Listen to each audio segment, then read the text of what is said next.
Hello students, मैं तुषार गर्ग अपने YouTube channel Garg classes पर आज अकाउंट्स क्लास 11th कॉमर्स का कुछ बेसिक कॉन्सेप्ट्स लेके आ रहा हूँ। जो स्टूडेंट्स क्लास 11th में अकाउंट्स की स्टार्टिंग कर रहे हैं उनको कुछ जनरल एंट्रीज़ के लिए कुछ बेसिक्स चीज़ पता होनी चाहिए और कुछ अकाउंटिंग्स की टर्मिनोलॉजी है उसके बारे में भी आपको थोड़ा पता होना चाहिए इस बारे में। तो हम बात करते हैं अकाउंटिंग टर्मिनोलॉजी की। तो अकाउंटिंग टर्मिनोलॉजी के अंदर हम बात करते हैं, टर्मिनोलॉजी का मतलब है कुछ अकाउंट्स के अंदर टर्म्स आएंगे। अब वो टर्म्स क्या होंगे, देखिए सबसे पहला हमारे पास इसमें एक टर्म आता है, उसको हम बोलते हैं अकाउंट। क्या बोलते हैं भाई? अकाउंट कहते हैं। इस अकाउंट्स में क्या होता है, एक टी शेप में एक अकाउंट होगा। फॉर एग्जांपल देखिए, इस तरीके से आपके पास एक अकाउंट होगा। जैसे अब आप आगे बढ़ेंगे अकाउंट्स के अंदर, तो उसमें एक साइड होगी डेबिट साइड और एक साइड होगी आपकी क्रेडिट साइड। यहाँ पर जो डी आर वर्ड है, यहाँ पर जो आपका डी आर शब्द है वो डेबिट को रिप्रेजेंट कर रहा है और जो सी आर वर्ड है वो आपका क्रेडिट को रिप्रेजेंट कर रहा है। डेबिट जो है वो लेफ्ट हैंड साइड में आएगा हमेशा, इसकी साइड कभी भी चेंज नहीं होगी। और क्रेडिट शब्द जो है वो हमेशा राइट साइड में ही आएगा, वो कभी भी आपका चेंज नहीं होगा। नेक्स्ट हम बात करते हैं नेक्स्ट टर्मिनोलॉजी की। नेक्स्ट जो हमारी टर्मिनोलॉजी है वो है आपके एसेट्स। क्या है भाई? आपके एसेट्स। एसेट्स क्या होते हैं? एसेट्स का मतलब होता है प्रॉपर्टी ऑफ बिजनेस। बिजनेस की अगर हम सिंपल भाषा में अगर हम बात करें तो सिंपल लैंग्वेज के अंदर देखा जाता है, सिंपल लैंग्वेज के अंदर हम बात करते हैं एसेट्स। तो एसेट्स का मतलब है संपत्ति।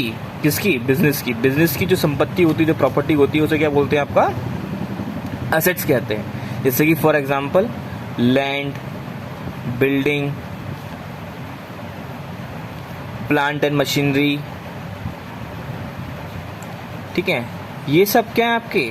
ये सब जो है आपके भाई क्या, ये सब आपके क्या कहलाएंगे? आपके एसेट्स कहलाते हैं। क्या कहलाते हैं? एसेट्स। अब एसेट्स जो होते हैं वो आपके दो टाइप के होते हैं। कितने टाइप के होते हैं भाई आपके एसेट्स? दो टाइप के होते हैं। पहला होता है आपका नॉन करंट एसेट्स और दूसरा होता है बेटा आपका कौन सा? Current assets. एक होता है नॉन करंट एसेट और एक होता है आपका current assets. Non current assets क्या है? नॉन करंट एसेट का मतलब होता है ऐसे एसेट्स जो कि आपके बिजनेस के अंदर मोर देन 1 ईयर तक रहते हैं, उनको नॉन करंट एसेट कहा जाता है। Land and building, plant and machinery, ये सब आपके नॉन करंट एसेट होते हैं। करंट एसेट वो एसेट है जिनका time period with in the business 1 year से क्या होगा? आपका लेस होगा। वो क्या कहलाएंगे? आपके करंट एसेट कहलाएंगे। फॉर एग्जाम्पल कैश, बैंक में रखा हुआ पैसा, stock and other assets are known as the current assets. And further, assets are also classified into further two types. First is tangible assets and next one is intangible assets. tangible assets क्या होते हैं भाई? Tangible asset का मतलब होता है वो assets जिनको आप छू सकते हो, टच कर सकते हो, फील कर सकते हो, उनको टेंजिबल एसेट कहा जाएगा। फॉर एग्जांपल बिल्डिंग है, प्लांट एंड मशीनरी है, ठीक है, स्टॉक है, ये सब आपके क्या है? टेंजिबल एसेट है जिनको आप टच कर सकते हो। इंटेंजिबल एसेट वो एसेट होते हैं जिनको आप टच नहीं कर सकते, छू नहीं सकते, उनको इंटेंजिबल एसेट कहा जाएगा। फॉर एग्जाम्पल बिजनेस की गुडविल हो गई, बिजनेस की गुडविल है, और नेक्स्ट वन पेटेंट्स हैं, ठीक है, ट्रेडमार्क है, ये सब आपके इंटेंजिबल एसेट्स होते हैं। नेक्स्ट फर्दर हम अगर बात करें तो अब हमारे पास आता है एक नया टॉपिक, वो है हमारा नया टर्मिनोलॉजी, वो है आपका लायबिलिटीज।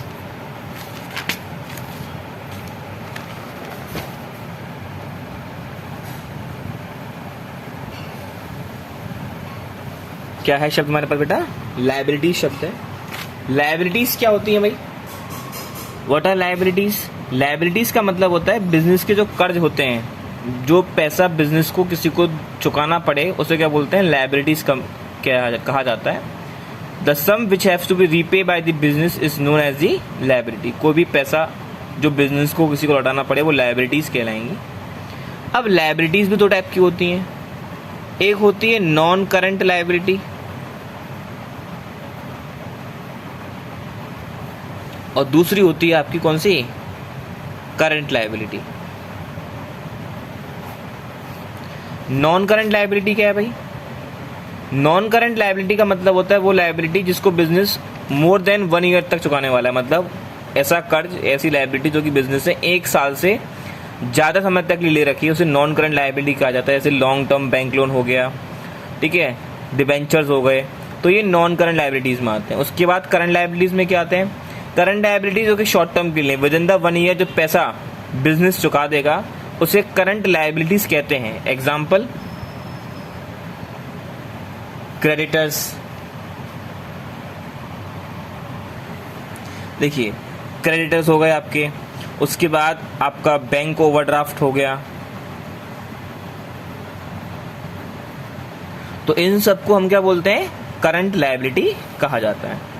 अब हम और वर्ड्स की बात करते हैं। नेक्स्ट में हमारा एक्सपेंस क्या आता है भाई, एक्सपेंसेस। एक्सपेंसेस मतलब बिजनेस के खर्चे। खर्चे दो प्रकार के होते हैं, अभी हाल फिलहाल के आप जान लीजिए। एक होता है रेवेन्यू एक्सपेंडिचर, एक होता है आपका कैपिटल एक्सपेंडिचर। रेवेन्यू एक्सपेंडिचर का मतलब होता है ऐसे खर्चे जो कि आप डेली बेसिस पे करते हैं, उसको रेवेन्यू एक्सपेंडिचर कहा जाएगा। स्टाफ की सैलरी पे करना, रेंट पे करना, वेजेस पे करना, ये सब आपके रेवेन्यू एक्सपेंडिचर्स में आएंगे। कैपिटल एक्सपेंडिचर में क्या आता है भाई, कैपिटल एक्सपेंडिचर में वो खर्चे आते हैं जो बिजनेस कभी कभार करता है। फॉर एग्जाम्पल, लैंड, ज़मीन खरीदना, बिल्डिंग खरीदना, प्लांट एंड मशीनरी खरीदना, तो ये आप रोज नहीं खरीदते, ये कभी कभार आप बिजनेस खरीदते हैं। और इनको खरीदने से आपके बिजनेस की एसेट्स क्या होती हैं, बढ़ जाएंगी, संपत्ति बढ़ती है। और इसी के साथ साथ एसेट बढ़ने के साथ साथ यहाँ पर या फिर आपकी लायबिलिटीज में कोई रीपेमेंट आप कर रहे हो, आपने कोई कर्ज लिया उसका पैसा आप चुका रहे हो, तो ये खर्चे सब क्या कहलाएंगे, आपके कैपिटल एक्सपेंडिचर कहलाएंगे। नेक्स्ट कुछ इंपॉर्टेंट वर्ड्स हैं, देखिए बहुत ध्यान से इनको। क्रेडिटर्स, क्या वर्ड है हमारा, क्रेडिटर्स। क्या होते हैं क्रेडिटर्स? क्रेडिटर्स का मतलब होता है वो पर्सन जिनसे आपने माल उधार लिया है, उसे क्या बोलते हैं बेटा, आपका क्रेडिटर्स कहा जाता है। फॉर एग्जाम्पल, आपका बिजनेस है, आप एक परचूने की दुकान चला रहे हैं और आपका एक प्रोविजन स्टोर है फॉर एग्जाम्पल, और आप उस दुकान के लिए माल लेके आए हैं, जैसे कि शुगर हो गया, राइस हो गए, तो ये सब आपने माल उधार लिया है, पैसे अभी नहीं चुकाए हैं आपने, तो इनको क्या कहा जाएगा, इनको क्रेडिटर्स कहा जाएगा। जिन पर्सन से बिजनेस माल उधार लेके आता है उन लोगों को हम क्या बोलते हैं, क्रेडिटर्स कहते हैं। क्या बोलते हैं उनको, क्रेडिटर्स। नेक्स्ट इसमें शब्द आता है डेटर्स। कौन आता है आपका, डेटर्स। डेटर्स कौन होते हैं, डेटर्स वो पर्सन है जिनको हम माल उधार बेचते हैं। फॉर एग्जांपल, आपकी दुकान पे कोई बंदा आया, उसने आपसे चीनी मांगी, बोला चीनी है क्या, आपने उसको दे दी, उसको भाई साहब पैसे आपको मैं 1 महीने बाद दूंगा या 15 दिन बाद दूंगा। तो डेटर्स वो लोग हैं जिनको बिजनेस माल उधार देता है, उनको डेटर्स कहा जाता है। अब क्रेडिटर्स हमारी क्या होंगी, एसेट या लायबिलिटीज। क्रेडिटर्स जो होती हैं वो हमारी लायबिलिटीज होती हैं, क्योंकि इनका हमें रीपेमेंट करना पड़ेगा इन फ्यूचर। डेटर्स हमारे होते हैं एसेट्स, क्योंकि इनसे हमें पैसा भविष्य में मिलेगा, क्योंकि हमने इनको उधार माल बेचा है। नेक्स्ट वर्ड पे आते हैं ड्राइंग। ड्राइंग क्या होता है भाई, ड्राइंग का मतलब होता है ऐसा, आप जब बिजनेस में पर्सनल यूज के लिए पैसा विड्रॉल करते हैं या गुड्स विड्रॉल करते हैं मांग के लिए, आपका बिजनेस है, आपने उस बिजनेस के कैश में से 10,000 रुपये अपने बच्चों की फीस पे करने के लिए, स्कूल फीस पे करने के लिए, ट्यूशन फीस पे करने निकाल लिए, तो उसको ड्राइंग कहा जाएगा। जो भी आपने बिजनेस में से अपने पर्सनल एक्सपेंस को पे करने के लिए जो कैश विड्रॉल किया है या गुड्स विड्रॉल किए हैं, उसे हम क्या कहेंगे, ड्राइंग्स कहते हैं। क्या बोलते हैं उसको, ड्राइंग्स कहा जाता है। नेक्स्ट इसमें टर्मिनोलॉजी हम देखते हैं, एक्रूड इनकम। नेक्स्ट हमारा इसमें टॉपिक आता है एक्रूड इनकम। क्या होती है एक्रूड इनकम?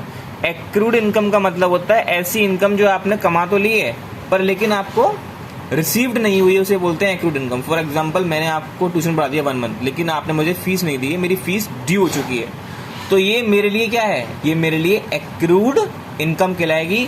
और एक्रूड इनकम जो होता है वो बिजनेस के लिए क्या होता है? एसेट्स। क्या होता है बिजनेस के लिए? एसेट। एक होता है आउटस्टैंडिंग एक्सपेंस। क्या होता है भाई आपका?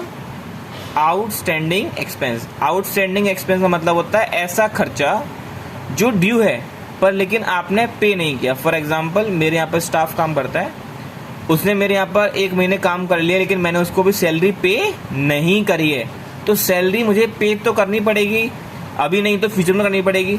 तो फ्यूचर के लिए जो मैंने पैसा रोक दिया है, मतलब वो सर्विस तो मुझे मिल चुकी है पर लेकिन मैंने सर्विस देने के लिए मैंने अपना पैसा नहीं दिया है, तो उसे आउटस्टैंडिंग एक्सपेंस कहा जाएगा। और ये एक्सपेंस जो है वो लायबिलिटीज कहलाएंगी। क्या कहलाएंगी? आपकी liabilities. For example outstanding salary हो गई आपकी, आप क्या किसी वर्कर ने काम कर दिया लेकिन आपने उसको जो सैलरी नहीं दी, आप फ्यूचर में देंगे उसको। नेक्स्ट देखिए,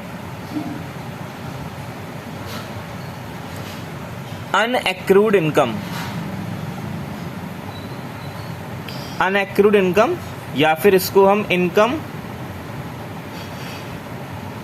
अर्नड इन एडवांस कहते हैं। क्या बोलते हैं इनको? Income earn in advance. For example आप मेरे पे ट्यूशन पढ़ने आए, मैंने आपसे कहा कि बेटा आपको एडवांस फीस लेके आनी है 2 महीने की, तो आपने मुझे 2 मंथ की एडवांस फीस पे कर दी। जो आपने मुझे 2 मंथ की एडवांस फीस पे करी है वो मेरे लिए, मतलब मेरी कोचिंग के लिए, मेरे बिजनेस के लिए क्या होगा? वो एक अनएक्रूड इनकम है, मैंने वो इनकम एडवांस में कमा ली है। ये मेरे लिए एक तरीके से क्या होती है? लायबिलिटी। क्यों होगी लायबिलिटी? क्योंकि इन फ्यूचर मुझे आपको इसके लिए सर्विस देनी पड़ेगी, मुझे आपको 2 महीने तक ट्यूशन पढ़ाना पड़ेगा, मेरी एक लीगल बाउंडेशन यहाँ पर आपके लिए बन गया। नेक्स्ट है प्रीपेड एक्सपेंस। क्या है भाई आपका? Prepaid expenses. प्रीपेड एक्सपेंसेस क्या होते हैं? प्रीपेड एक्सपेंसेस का मतलब होता है ऐसे खर्चे जो कि आपने एडवांस में पे कर दिए, उसे प्रीपेड एक्सपेंस कहा जाएगा। जैसे कि मैंने अपने स्टाफ की 3 महीने की सैलरी एडवांस में पे कर दी है, तो ये क्या कहलाएगी? Prepaid expense. ये मेरा क्या होता है भाई? एक तरीके का एसेट्स, क्योंकि मैंने अपने खर्चों को एडवांस में पे कर दिया है। ये मेरी एक तरीके से क्या बन जाएगी? संपत्ति बन जाएगी, मेरा एसेट बन जाएगा। ठीक है भाई। एक इसमें शब्द आता है बैड डेब्ट्स। क्या आता है भाई? Bad debts. ऐसे डेब्ट्स मतलब ऐसे डेटर जो बुरे हो गए, बैड मतलब जिनसे आपको पैसा नहीं मिलेगा, उसे बैड डेब्ट्स कहा जाएगा।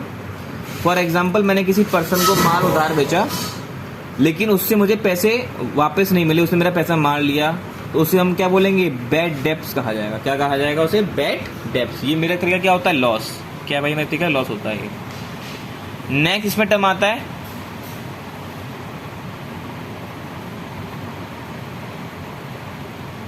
Bad debts recovered.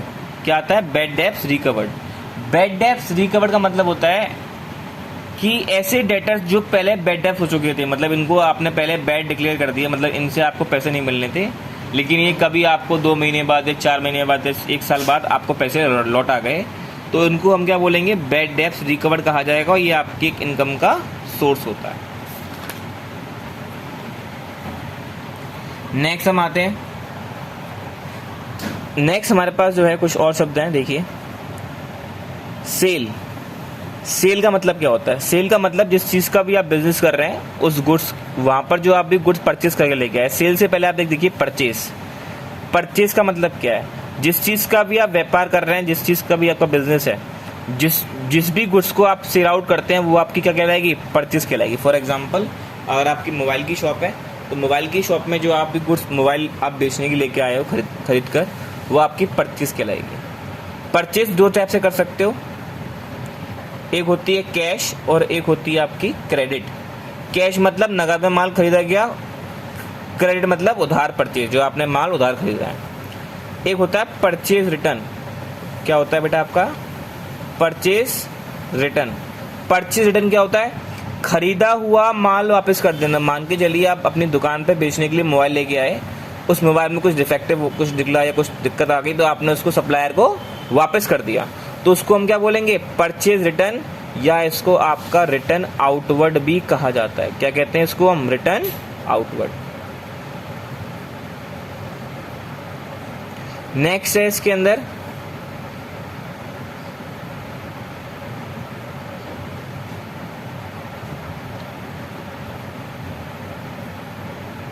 Sales.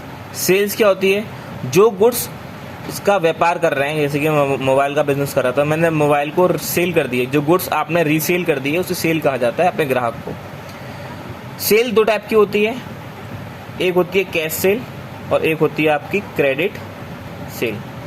Cash cell मतलब जो आपने नगद में माल बेचा अपने ग्राहक को, और क्रेडिट मतलब जो आपने उधार में माल बेचा उसे क्रेडिट सेल कहा जाता है। नेक्स्ट है सेल रिटर्न। सेल रिटर्न क्या होती है? सेल रिटर्न का मतलब होता है ग्राहक के द्वारा जब दुकानदार को माल वापस कर दिया जाए उसे सेल रिटर्न कहा जाएगा। ग्राहक के द्वारा दुकानदार को माल वापस करना वो सेल रिटर्न कहलाता है। इस रिटर्न को हम रिटर्न इनवॉर्ड भी कहते हैं। क्या बोलते हैं इसको? रिटर्न इनवॉर्ड भी कहा जाएगा। आइए हम कुछ और टर्म देखते हैं। एक होता है सॉल्वेंट। सॉल्वेंट मतलब एक ऐसा पर्सन जो आपके कर्जों को चुकाने में सक्षम है, जो आपके पैसे दे सकता है, उसे सॉल्वेंट कहा जाएगा। और एक होता है इंसॉल्वेंट, जो आपके कर्जों को चुकाने में असक्षम है, मतलब जो आपके पैसे आप चुका नहीं सकता, वो दिवालिया हो चुका है, उसे इंसॉल्वेंट कहा जाएगा। क्या कहा जाएगा? उसे इंसॉल्वेंट कहा जाएगा। ये कुछ टर्मिनोलॉजी हो चुकी है, इनको आप देख लीजिए एक बार, जिससे कि आपको चैप्टर का रिवीजन हो जाएगा। इसके बाद फर्दर हम लोग देखेंगे गोल्डन अकाउंटिंग रूल्स, जिसमें आप डेबिट और क्रेडिट के रूल देखेंगे कि किस तरीके से किस चीज़ को डेबिट किया जाता है और किस चीज़ को क्रेडिट किया जाएगा। Thank you.